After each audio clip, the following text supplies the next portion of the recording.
Part 4 Dramatic Exits. The party healed Danitz and patch him up the best they can. Lunnick displayed a knack for magical healing, which Danitz greatly appreciated.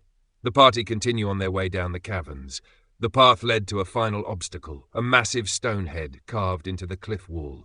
Learog bounced on his toes. Looks trippy. Looks trappy. Let me touch. Wait, Lunnick began. The statue's mouth opened wide. Not to speak, no, that would have been helpful, but to reveal a narrow 1-meter-wide tunnel stretching into darkness. It was the only way forward.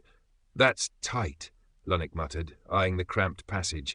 His dwarven pride bristled, but so did his lifelong claustrophobia. I've seen bigger chimneys.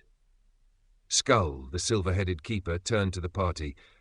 You have hours, not days. The tunnel leads to the exit. Unless you'd like to disintegrate, like the Icicle family earlier. Everyone nodded grimly and prepared to enter, except one. Heinrich stood at the tunnel entrance, peered in, and immediately stepped back. Absolutely not, he said.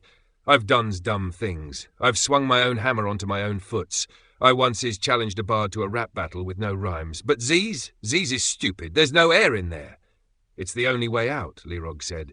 Heinrich crossed his arms. Yeah? Well, maybe I'll dig a new way out. Ever think of that? We're surrounded by walls. I have za hammer. You zoo the math. Skull narrowed his expressionless sphere of a head. If you try to dig, you'll collapse the entire cave. I like my odds, Heinrich replied confidently, then immediately smacked his head on a low-hanging icicle. The rest of the party, groaning, began crawling into the tunnel. Lunnick went first, muttering prayers to any god that would listen. As he squeezed forward, walls growing tighter around him, his old mining trauma surged back like a bad song stuck in his head.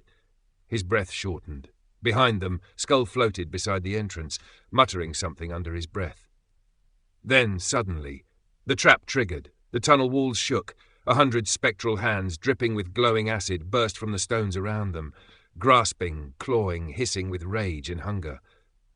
Move, move, shouted Danitz, swatting one off his leg. Why do they have fingernails? Screamed Learog. From outside the tunnel, Heinrich watched the chaos unfold, and noped so hard he moonwalked backwards. I told you, he bellowed. This is exactly why I don't do small spaces. Good luck in there. I'll find the scenic's route. My dear friends, may ze fortune be better than mine's. No, you stupid idiot. Danitz pleaded, but to no avail, as Heinrich nodded one last time, leaned forward to kiss his forehead. And with that, he turned and bolted toward the cliffside trail like a man fleeing commitment. Danitz, choking on dust, shouted, You're just leaving us. I'm contributing differently. Heinrich yelled over his shoulder, Calls me if you need something's hit. Back in the tunnel, Lunnick screamed not out of fear, but because a wet, acid-coated hand had just slapped his ankle like an angry grandmother. Why is this happening again? He cried. I did the therapy. Skull, hovering at the tunnel's mouth, finally dove in. He grabbed Lunnick, who had tripped on a root and was being dragged backward by a clawed phantom. I've got you, Skull said, pulling with all his ghostly might. Thanks, Lunnick gasped. But also, what the hell are you? I'm your uncle, Skull shouted, sparks flying from his sphere head. And I didn't survive Z-Germans to die again because you idiots tripped a wire. Lunnick blinked. Wait, what? Too late. With a final push, Skull flung Lunnick forward into the light, just as the collapsing tunnel caved in behind them. His uncle mask fell off, and Lunnick saw his uncle nodding sadly at him as the rocks fell. On the other side, the party tumbled out into cold stone, coughing, bruised, but alive.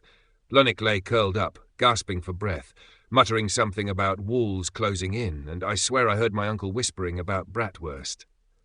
Danitz patted him on the back. I hate caves. Lunnick groaned. Same, Danitz replied, but at least you didn't get ditched by your own best friend. Still might, Lunnick muttered. Fair.